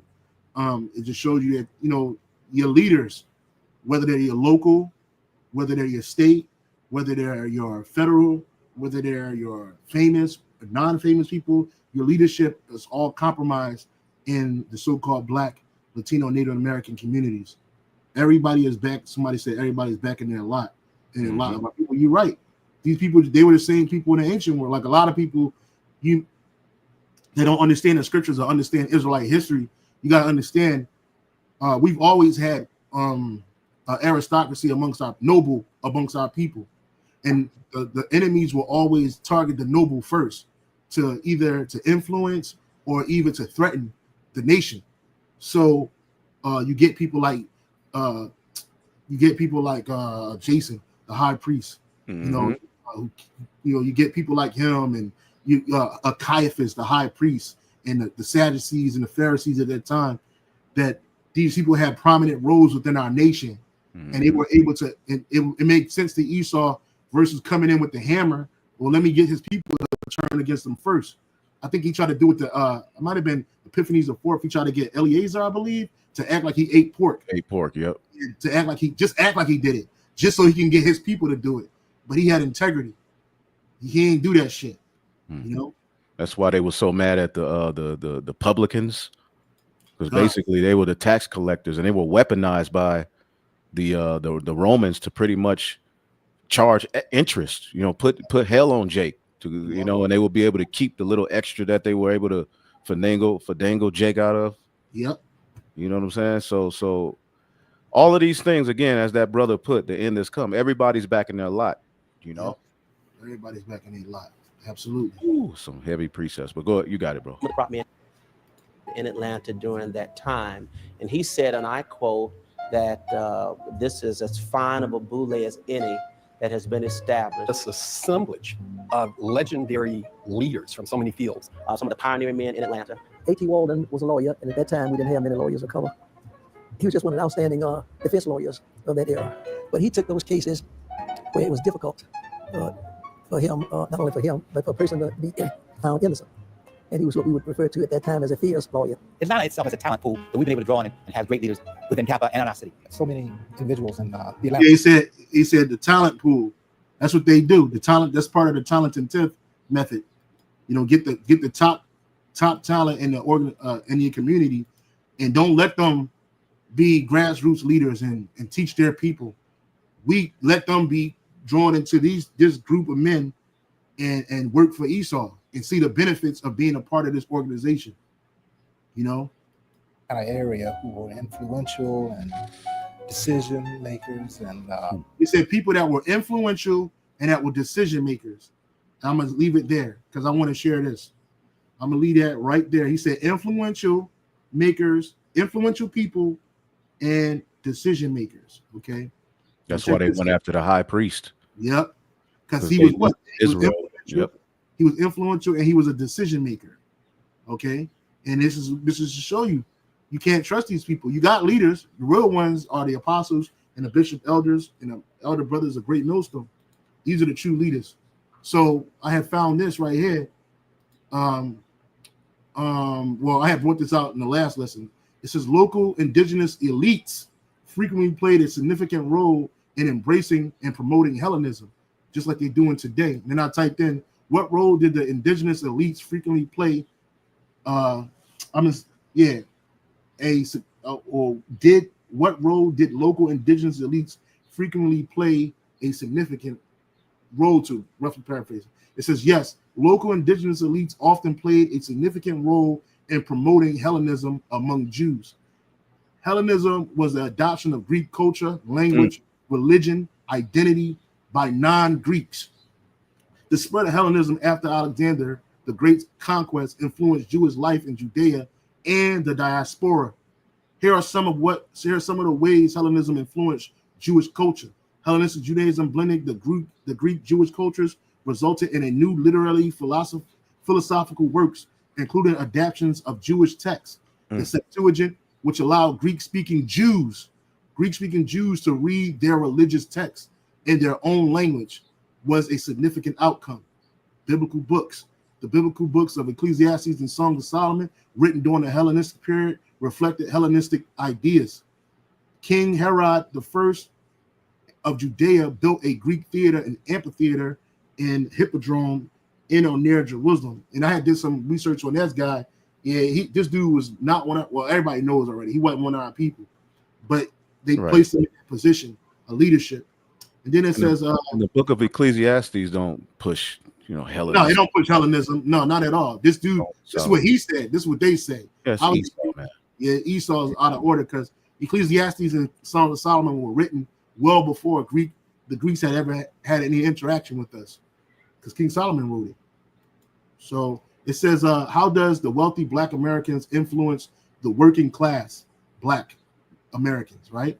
Wealthy Black Americans can influence working class Black Americans through various avenues, including providing financial support, advocating for policies that benefit the broader Black community, serving as role models, and promoting access to education and opportunities. Although the impact can be limited due to the persistent racial wealth gap and the concentration of wealth within a small segment of Black population, meaning many working class Black Americans may not directly benefit from the success of a few wealthy individuals. Key ways wealthy Black Americans influence Black working class: philanthropy and financial support. Wealthy Black individuals can donate to charities, organizations, community initiatives focused on improving the lives of working class Black Americans, including providing scholarships, funding job training programs, or supporting community development projects. Political advocacy. By leveraging their influence and network, affluent Black Americans can advocate for policies that address systemic inequalities and improve economic opportunities for the working class Black community, such as housing reforms, education funding, and criminal justice reform, which the Boule ain't doing none of this shit for Jake. Mentorship and mentor roles, business development, job creations, raising awareness, important considerations, limited reach, concentrated wealth, systemic barriers. These are things that stop that, but this is where Sigma Pi Phi steps in. They take charge of all of that shit. He just said it. That's right. And then so basically you got to get over their barrier. And these are affluent people. These niggas are judges. These niggas are mayors, lawyers. They're everything. They're everywhere. They're everywhere. It's like that movie.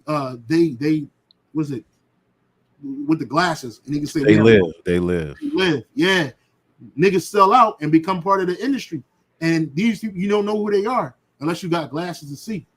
Right. So then you had this is another video. This is from 2020. Let me bring this out real quick. Oh, you got it, brother. I think is it on the screen? I'm gonna share it. Give me a second. I'm gonna share it. It's on the screen. Yep, this is Second Maccabees chapter 4, and I'll start at and you can read the whole story yourself. Mm-hmm. But this is what the high priest did after he sold out. It says, for he built, verse 12, for he built gladly a place of exercise under the tower itself, and brought the chief young men under his subjection, and made them wear a hat. It says, now such was the height of Greek fashions and increase of heathenish manners through the exceeding profaneness of Jason, that ungodly wretch, and no high priest. He called him an ungodly wretch, man. But Jason ultimately finagled himself in there being wicked. You got to read the whole story. And this is when Jews started taking on even Greek names. The names we have are names of our captivity. Jason is a Greek word that means healer. Even when you go to Esther, that was the name of her captivity.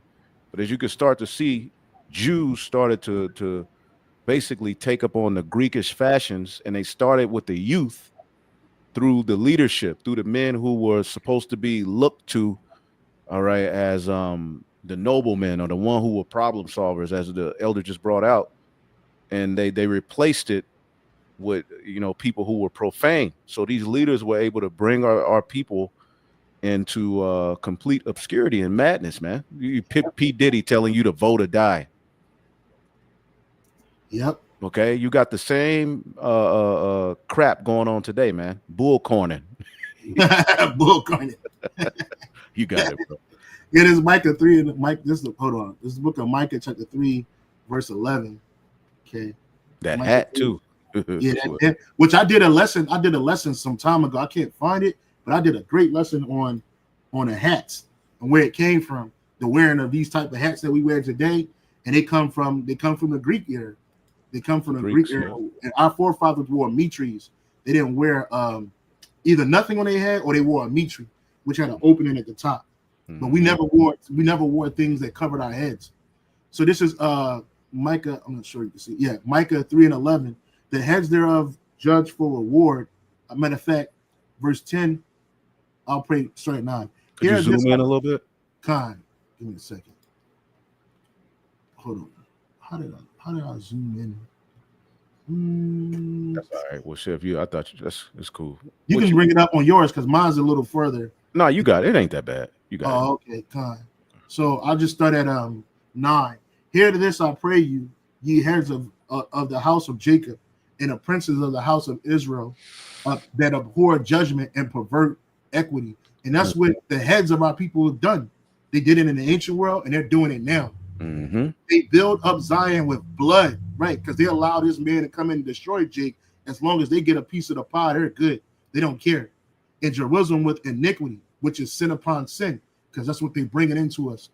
The heads thereof judge for reward, and the priests thereof teach for hire, and the prophets thereof divine for money. Yet will they lean upon Yahweh by Shem Yahweh and say, is not Yahweh among us? None evil can come upon us. Therefore shall Zion be for your sake be plowed. Therefore shall Zion for your sake be plowed as a field, which is destroyed. And Jerusalem shall become heaps, and the mountains of the house as high as the high place of the forest, man. So these leaders, these false leaders, what do? They introduce destruction to our people, because they're not telling you to separate from these people, the Edomites or the nations that are around about us. They're telling you to join in with them. And then they showing you this affluent side of Jake. They had you thinking like, oh, look, I could be dressed as an Edomite with a ball sack on my neck and the black and white outfits on, and white people interviewing me and my wife. These are well-to-do Jakes. You know, that these archons and acoustics, these are nothing more than the well-to-do of our people, these leaders that cause you to err in every way. Gargoyles. Gargoyles. That's all they are. And what gargoyles do, they protect the monument. That's it. That's all. In the monument in this society is Esau, Edom, and his system. This is First Maccabees chapter 1, verse what was it? Yeah, it's in a GNT. Okay, this is First Maccabees chapter 1, verse 10. The wicked ruler Antiochus Epiphanes, son of King of Antiochus III of Syria, was a descendant of one of Alexander's generals. Antiochus Epiphanes had been a hostage in Rome before he became king of Syria in 137.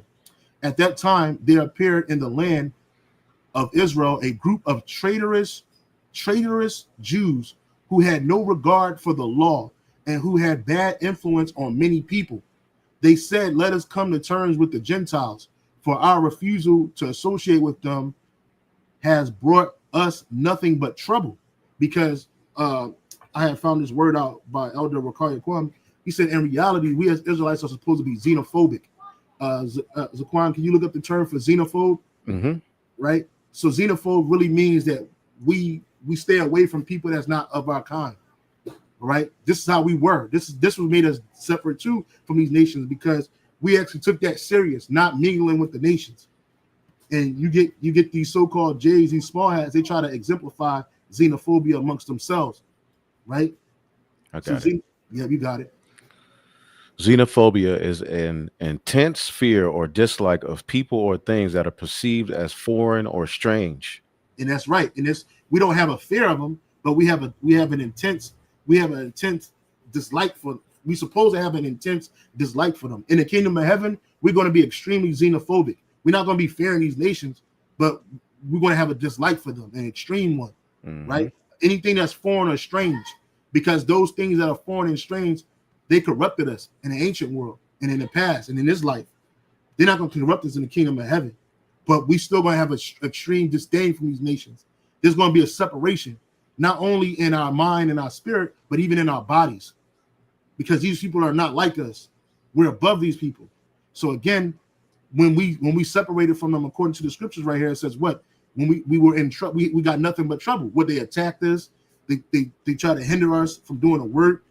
So Jake was like, no, we might as well just sell out. So this proposal appealed to many people, and some of them became so enthusiastic about it that they went to the king and received from him permission to follow Gentile customs. And this is what made us Gentiles. Hellenism, what Paul and the apostles were fighting against, what they were going amongst the people and getting the believers of our people from amongst them nations was Hellenism. This is what made us Gentiles. This fashion. When you read Galatians 3:28, all of that is Hellenism. Yahushua lived in a time where Hellenism had an extreme hold on his people, but you still had a sector of our people in Judea that stuck to the way. So Yahushua grew up in that. He knew he didn't go into detail, but he knew about Hellenism because he talked to that one Israelite woman that her daughter was able to be saved. You know what I'm saying? So I'm sorry, brother, you got it. No, I say, yep, he healed her. He healed her. Why? Because our people were steeped in that, and that's what was happening during the New Testament. Yeah, the ramifications of Hellenism. Yep. You got something, brother? Yeah, she admitted she humbled herself and admitted like I'm through. I'm a dog. She because that's how the Jews who were raised as Jews, they looked at those Gentiles who were raised as heathen and Greeks as complete dogs. They called them animals. They called them, offscouring. Like they were through. They were, a no people in the eye. But through faith, through the blood of Yahushua, they can be brought back in. And that's really us. Yep. We were raised under the influence of Greco-Roman ideology. Yep. It shaped how we view things, how we ate. Yep. Why you think we was eating so much swine in the world? Because that's the staple meal of the Greeks. Yep. They love that. They offered it. They worship that goddamn pig.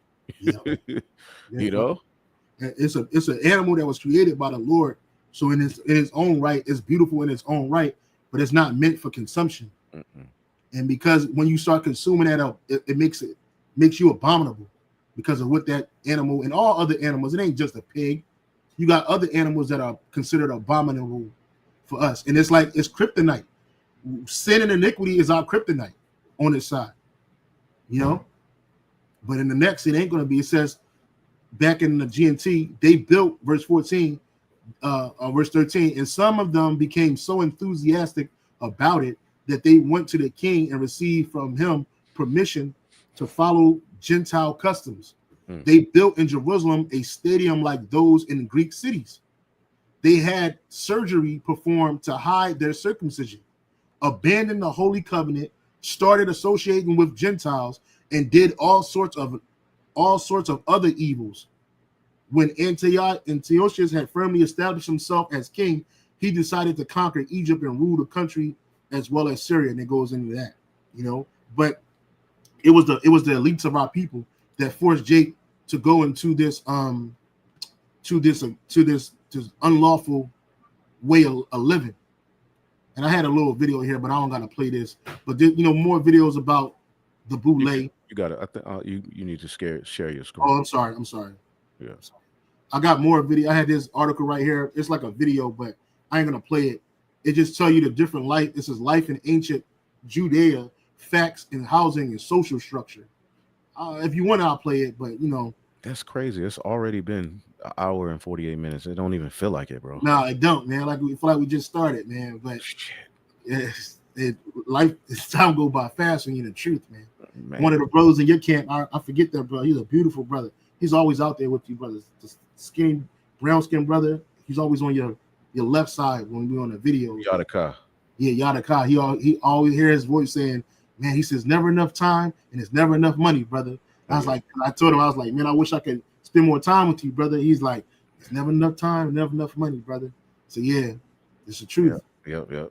But that's pretty much. I got this right here, Jeremiah 2:33. Why trimmest thou thy way to seek love? Therefore hast thou also taught the wicked ones thy ways. In the NLT it says, how you plot and scheme to win your lovers. Even an experienced prostitute could learn from you. And that's Jake. You know what I'm saying? Jake find a way. Jake find a way to sell out, man. And these niggas don't think they're doing anything wrong because they're upstanding citizens within the system. But nigga, you blocking your own people from succeeding because you don't view yourself as those people because you're in a different economic stratosphere than the rest of your people.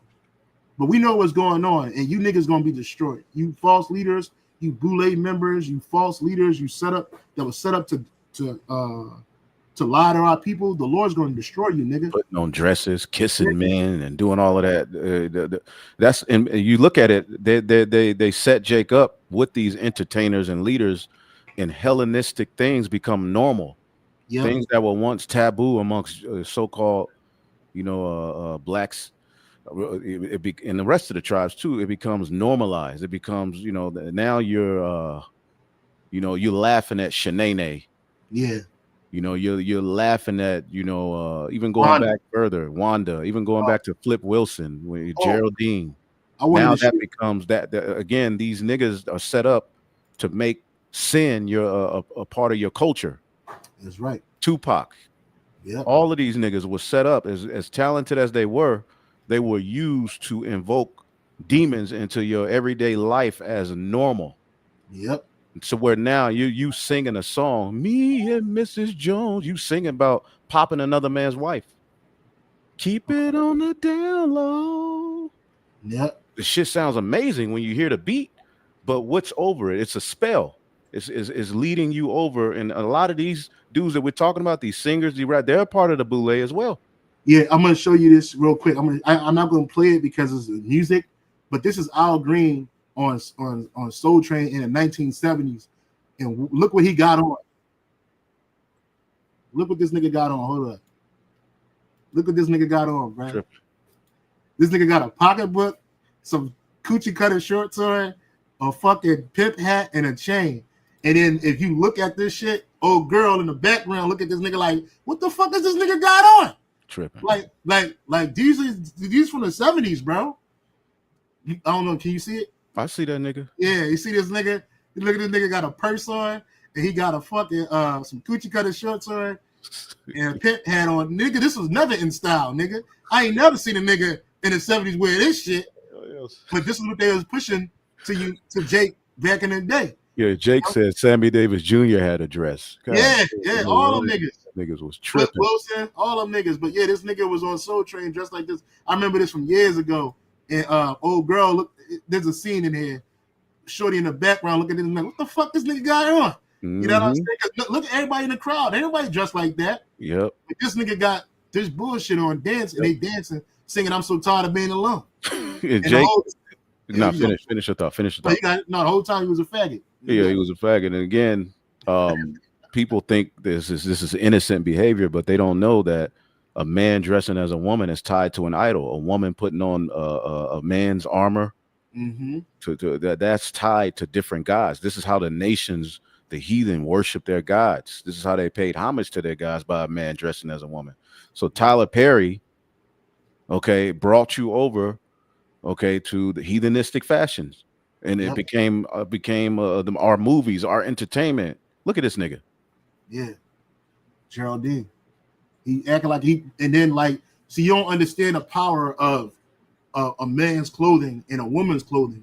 It's a spirit that come along with that shit. That's why when you see a stud, she got the fucking goddamn fucking sports bra on, the ball shorts, and them black ass lips, and that fucking black and mild and them dreads. That's the spirit of a man. That's the spirit that she has on her is that of a man, but it's confused. So that's why it's feminine. It's like it's off. And look, this Edomite demon right here, she just laughing because they love to see Jake broken like this. Mm-hmm. You know, this is entertainment for them. But in the eyes of Yahweh Shem Shai, this is abomination. Ain't nothing funny about this shit. You know, the nigga had a whole spirit of a woman. He started walking like her and shit, shave his face, and they made this nigga rich. And he was a part of the Boule too in Hollywood. All of them. Yep.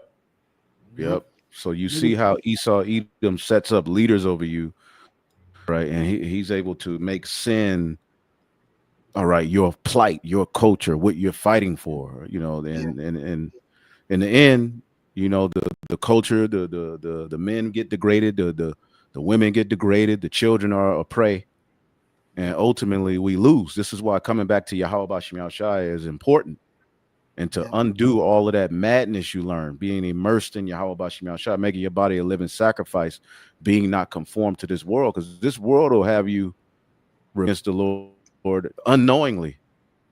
Yep. You know? Yeah, man. And then you think that you think because you didn't die right away that you got away with something. You think that because you were able to live momentarily in pleasure that you earned something, but in reality, you just bring nothing but death to yourself and destruction, and you end up dying in your sins, man. You Jakes you have no integrity. 2/3 of our people have no integrity. They have no understanding of the law and the word of Yahweh Shem Shah. So things that you commonly do in your life, you think that is normal because you've been taught that it was normal. But then when we bring out in the scriptures that, hey, this is a sin, this is a sin, this is a sin, this is a sin, now you got a problem with it because it mess up your so-called ordinary way of living. But you've been living in the sin your whole life. Yeah. What's that, Saquon? Yeah, they don't think it's fun. Serving the Lord is boring to Jake. Yeah, that's black, that's so far from the truth, man. What I'm saying? So this has been the second part of a 2-part series that me and Elder Yashwamba got together and did, is entitled The Leaders of This People Caused Them to Err, the Black Boule, and More. And so we hope that you were edified. We brought a whole lot more information out. Try to do it in a timely manner. If you want more information, go ahead and rewatch this video. Rewatch the first part originally because they really go into the Boule. And we hope you've been edified. You don't have nothing else, Zaquan? Nah, I mean, I was looking up. Okay, yeah, Proverbs 22, 28 and 22, it says, he that hasted to be rich hath an evil eye, and consider it not that poverty shall come upon him. Yeah. And that's what's getting ready to happen to these people. So now that's it. Hey, call hello, Yahweh Shem Yahushai, man. Double honors to the apostles, the bishops, and the elders. Peace and salutations to the elect, man. Shalom. Shalom. Shalom. Yeah, the water's